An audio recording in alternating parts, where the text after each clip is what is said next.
بسم اللہ الرحمن الرحیم۔ السلام علیکم ورحمۃ اللہ وبرکاتہ۔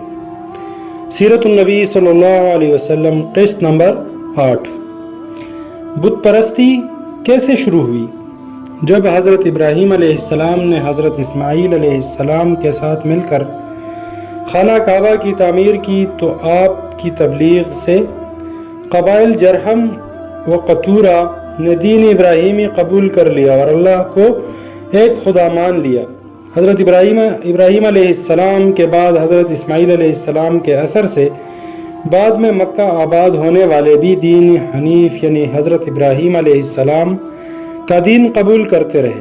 تب آل اسماعیل سمیت تمام قبائل مکہ صرف ایک واحد خدا کی عبادت کے قائل تھے اور خانہ کعبہ کا تقدس پوری طرح سے قائم تھا۔ لیکن جب حضرت اسماعیل علیہ السلام کی وفات کے بعد پھر کوئی نبی اہل مکہ کی رہنمائی کے لیے مبعوث نہ ہوا تو آہستہ آہستہ ان میں شرک و گمراہی پھیلنے لگی۔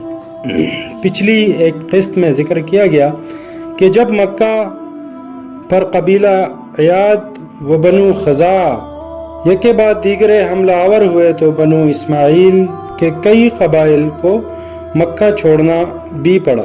تب یہ لوگ برکت کی غرض سے کعبہ کا ایک پتھر بھی اپنے ساتھ لے گئے۔ کعبہ سے نسبت کی وجہ سے وہ اس کی بہت تعظیم کرنے لگے۔ اس تعظیم کا اثر یہ ہوا کہ آہستہ آہستہ آنے والے وقت میں ان کی آل اولاد نے خود اسی پتھر کو معبود مجازی کا درجہ دے دیا۔ اس طرح ان میں شرک رائج ہونا شروع ہوا، لیکن حقیقی معنوں میں عربوں اور خصوصاً اہل مکہ میں باقاعدہ شرک و بت پرستی کا آغاز حضرت ابراہیم علیہ السلام سے کم و بیش 2500 سال بعد ہوا۔ جب بنو خزاعہ نے مکہ پر قبضہ کیا، عربوں میں بت پرستی کا آغاز کرنے والا قبیلہ خزاعہ کا سردار عمر بن لہی تھا۔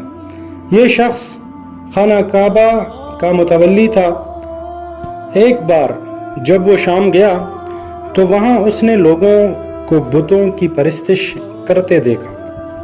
یہ کل 5 بت تھے جن کے نام ود، یغوث، سواع، یعوق اور نصر تھے۔ ان بتوں کو قوم نوح علیہ السلام پوجا کرتی تھی۔ یہ شخص وہاں سے ان کے بت ساتھ لے آیا اور واپسی پر ان کو جدہ کے ایک مقام پر دفن کر دیا۔ جب مکہ واپس پہنچا تو وہاں مشہور کیا کہ اسے اس کے تابع جن نے ان بتوں کا پتہ بتایا ہے جنہیں قوم نوح پوجا کرتی تھی۔ پھر وہ اہل مکہ کو جو پہلے ہی شرک و بت پرستی کی طرف راغب ہو چکے تھے ساتھ لے کر جدہ پہنچا اور وہاں سے وہ بت زمین کود کر نکال لیے اور انہیں مکہ لا کر خانہ کعبہ میں رکھ دیا، جہاں تعظیم کے نام پر ان بتوں کی عبادت شروع ہو گئی اور ان بتوں کو مختلف خدائی صفات کا مالک تصور کیا جانے لگا۔ آہستہ آہستہ اہل مکہ خود نئے نئے بتوں کو ڈھالنے لگے اور تب بہت سے ایسے بت بنائے گئے جنہیں آنے والے دور میں مشرکین عرب میں بے پناہ اہمیت حاصل ہوئی۔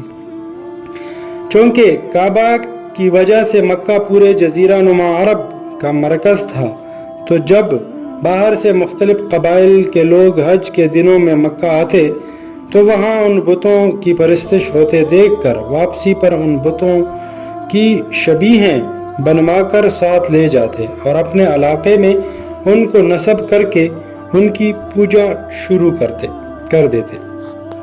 السلام علیکم ورحمۃ اللہ وبرکاتہ۔